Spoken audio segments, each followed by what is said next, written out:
Bonsoir à tous, bienvenue de nouveau sur la chaîne de l'Examen Crypto. Nous sommes toujours le vendredi 13 juin 2025, 16h15. On va faire le point bien évidemment sur le Bitcoin. On va voir ensemble si il arrive à reprendre de la force ou si malheureusement il casse certains niveaux clés.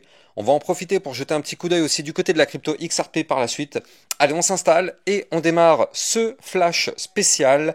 Bien évidemment, je rappelle à tout le monde que tout ce que je vais dire dans cette vidéo n'est en aucun cas un conseil financier, c'est à vous de faire vos propres recherches.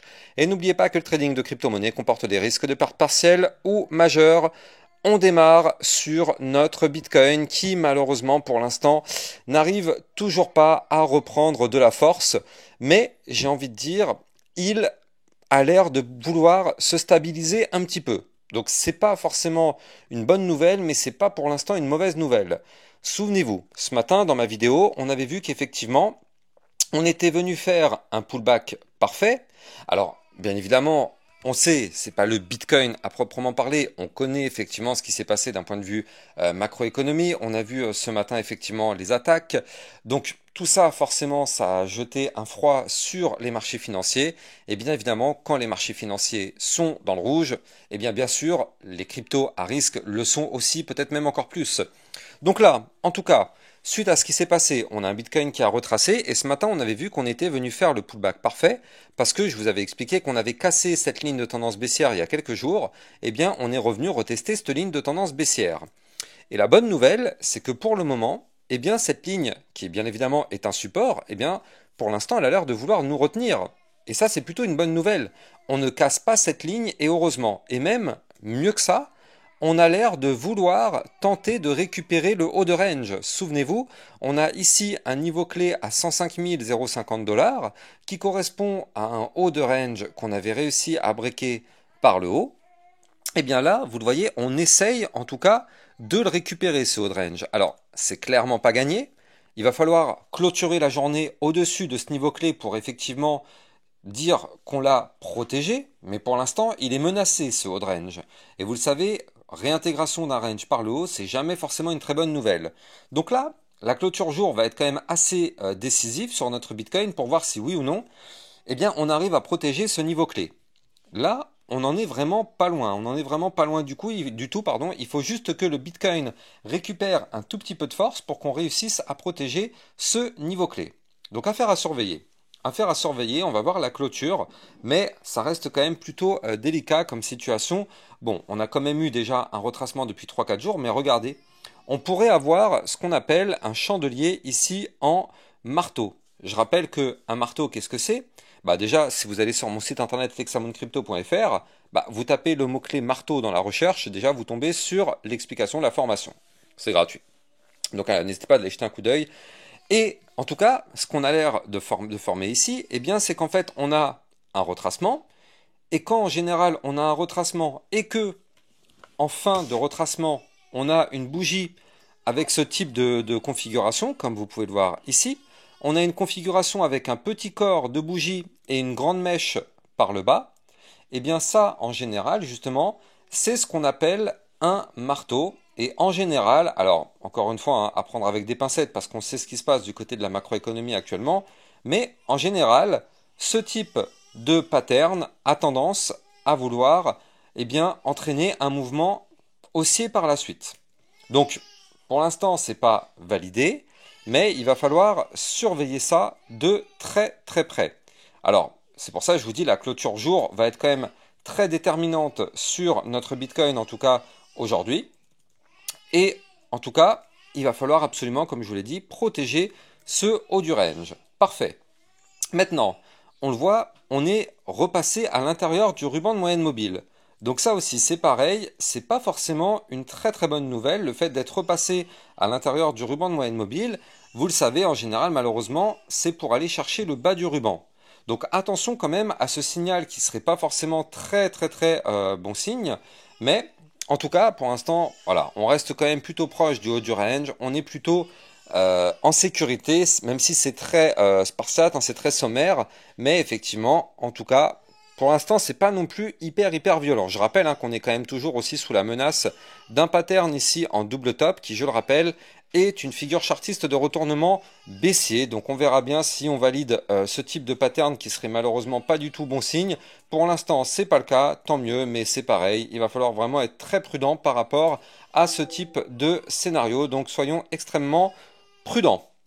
Alors, là en tout cas, du côté du Bitcoin, si on se met dans une échelle de temps un peu plus petite, eh bien, on voit quand même qu'on est en train de tenter un petit rebond. Alors encore une fois, hein, ça reste très sommaire, hein. Ici, on le voit, pour l'instant, la chute est terminée. On est venu chercher le support des 103 519. Pour l'instant, ça a permis de retenir la chute du cours. Bon, est-ce que ça va continuer de retenir cette chute très longtemps? Ça, c'est une autre question. Mais en tout cas, on a quand même ce support. Il est là, il a le mérite d'exister, il vaut ce qu'il vaut. Pour l'instant, en tout cas, c'est grâce à lui que la chute du Bitcoin ne tombe pas plus bas. Parfait. Maintenant, justement, on le sait, quand le Bitcoin ne se porte pas très bien, en général, toutes les altcoins ne se portent pas bien elles aussi. Et donc justement, on va aller regarder ce que nous fait notre crypto XRP, parce qu'elle, mine de rien, c'est pareil, c'est en réalité très propre ce qu'on est en train de faire techniquement parlant. Alors, avant de continuer, bien évidemment, je rappelle que vous pouvez me suivre sur Twitter pour recevoir toutes les news et toutes les actualités crypto. Donc, n'hésitez pas, vous avez le lien en description de vidéo. Et si vous souhaitez recevoir encore plus de vidéos, sachez que dans les vidéos privées, eh bien, vous avez des vidéos concernant des belles pépites, des belles opportunités ou bien des vidéos de suivi régulières par rapport à plein de crypto-monnaies. On a vu aujourd'hui la crypto Injective, la crypto CKB, la crypto GRT. Tout ça, ça se passe dans les vidéos privées. Les liens sont en description de cette vidéo. Alors, du côté de la crypto XRP, qu'est-ce qui se passe? Alors, je vous ai déjà fait une vidéo sur le XRP il y a 2 jours. Ouais, non, c'était hier en plus, je crois. Bref, et donc je vous avais dit que là, effectivement, du côté du XRP, on avait peut-être un espoir de former ici une tasse séance. Souvenez-vous, on avait détecté ici, eh bien, un bottom comme ceci. On avait détecté que potentiellement, on pouvait faire un rebond comme ça, former une tasse séance et exploser. Malheureusement, entre-temps, bien évidemment, la macroéconomie s'est fortement dégradée. Donc d'un point de vue configuration, ça reste quand même délicat. Pour l'instant, on ne peut plus parler de potentiel tasse séance, hein. Là, c'est clair que là, avec ce type de configuration, si on clôture comme ça, on ne pourra pas parler de tasse séance. Maintenant, encore une fois, la journée n'est pas terminée. Il reste encore 9 heures, il peut se passer énormément de choses en 9 heures. En tout cas, pour l'instant, ce qui est bien, c'est qu'on fait un copier-coller du Bitcoin, c'est-à-dire que le Bitcoin avait cassé une ligne de tendance baissière il y a quelques jours. Bah regardez, le XRP aussi, eh bien, il est en train de revenir retester cette ligne de tendance baissière. Donc là, pour l'instant, d'un point de vue support, c'est plutôt pas mal. On ne casse pas non plus le dernier point bas. On est toujours à l'intérieur du ruban de moyenne mobile parce qu'en fait, en réalité, quand on regarde cette mèche qui est ici, c'est le bas des bandes de Bollinger, mais ça correspond aussi à la moyenne mobile 200 périodes qui correspond au bas du ruban de moyenne mobile. Donc en réalité, on a quand même un gros support à 2,0875 $. Et donc si ce support arrive à tenir, ça peut être encourageant. Alors, je vais vous donner d'autres informations par la suite, mais avant ça, je rappelle que si vous voulez trader ces crypto-monnaies, vous pouvez utiliser mon lien de parrainage Binance en description de vidéo. Ça vous permet d'obtenir un bonus de 10% à vie sur vos frais de trading, et surtout, ça vous permet de trader sur une plateforme enregistrée PSAN auprès de l'AMF. N'hésitez pas, le lien est en description de vidéo. Donc là, pour l'instant, du côté du XRP, ça reste quand même pas trop mal hein, d'un point de vue configuration, même si on a retracé bien sûr à cause du Bitcoin, mais ça reste pas trop mal. Et tant qu'on ne casse pas le dernier point bas et la moyenne mobile 200 périodes, dans ce cas-là, on n'ira pas forcément plus bas. On est quand même ici, il faut le noter, sur un triple niveau clé de support. On a la ligne de tendance baissière, on a le bas des bandes de Bollinger et on a la moyenne mobile 200 périodes. Donc effectivement, c'est un triple support. Est-ce qu'il va tenir ou est-ce qu'il va être breaké? Ben, on aura la réponse dans les prochaines heures. Mais en tout cas, si ça vient à être breaké, eh bien malheureusement, le prochain niveau clé de support, ce serait d'aller chercher le bas du range à 2,0199 $.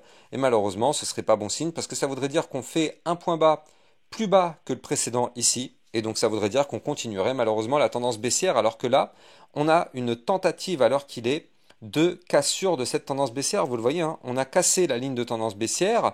On a fait ici un point haut plus haut que les précédents. Il faut confirmer maintenant, il faut confirmer l'essai. Là, il faut absolument protéger quand même cette configuration pour avoir l'espoir de continuer de reprendre de la hausse. Là, on a fait vraiment 80% du travail ici, avec cette cassure et ce point haut plus haut que les précédents. Maintenant, il faut vraiment confirmer. Si on laisse tomber le truc et qu'effectivement, il nous fait un point bas plus bas que les précédents, bah, tout le travail qui a été fait ici pendant environ 3 semaines, bah, malheureusement ce travail-là tomberait à l'eau et on continuerait malheureusement la phase baissière. Bien évidemment, encore une fois, tout ça va dépendre de notre Bitcoin. Vous le savez, à la seconde où il crache, tout le marché crypto va chuter avec lui. Donc là, du côté du XRP, on est revenu retester les zones de support qu'il fallait tester. Elles tiennent pour le moment, tout va bien. Attention à ne pas lâcher. Par contre, ce qu'il faut noter, c'est que là, vous le voyez, on est sur le bas du ruban de moyenne mobile quand même. Mais si on arrive à faire un rebond, l'idée serait de retourner rechercher le haut du ruban ici à 2,2592 $, aller chercher ici, pourquoi pas, le dernier point haut à 2,3229, et cette fois-ci, bah, peut-être nous former ici un pattern en double bottom. Bon, pour l'instant, je ne veux pas en parler, j'ai pas du tout envie de vous vendre du rêve ou quoi que ce soit, on sait que la situation n'est quand même pas top actuellement. Donc vous me connaissez, je préfère mettre en avant le principe de prudence comme d'habitude, plutôt que de vous donner des informations qui ne sont pas forcément réalistes, en tout cas à l'heure qu'il est. Ça pourrait être réaliste par la suite. De toute façon, vous êtes au bon endroit sur ma chaîne YouTube, je vous tiendrai bien évidemment informé de tout ça. Donc n'hésitez pas à vous abonner d'ailleurs sur la chaîne YouTube et activer la petite cloche pour être sûr de recevoir toutes les prochaines vidéos. Mais là en tout cas pour le moment du coup ça reste quand même plutôt délicat, donc il vaut mieux rester quand même prudent, surtout que la situation macroéconomique n'est quand même pas top. Alors on a quand même une bonne nouvelle, c'est que, enfin une bonne nouvelle, une nouvelle on va dire, c'est que mercredi prochain on sait que la Fed devra prendre la parole concernant les taux d'intérêt. Donc bon, ça aussi, si les taux d'intérêt sont revus à la baisse, ça pourrait être un catalyseur haussier. Donc bon, on va attendre encore un petit peu, c'est dans quelques jours. Ça pourrait être effectivement un vol d'air pur pour, enfin un bol d'air pur pardon, pour le marché crypto, mais pour l'instant on n'y est pas encore. On patiente et surtout on reste prudent les amis, on reste prudent parce que c'est la situation actuelle et très difficile à gérer mentalement pour ceux qui effectivement ont une stratégie un petit peu bancale ou un petit peu fragile. C'est très difficile mentalement, donc du coup restez bien solide par rapport à votre stratégie, continuez de travailler votre stratégie et surtout restez prudent. Je vous souhaite de passer une très bonne fin de journée et je vous dis à plus tard. Ciao, ciao. Bitcoin, Ethereum, you know the drill. Lost it all but came back with the skill.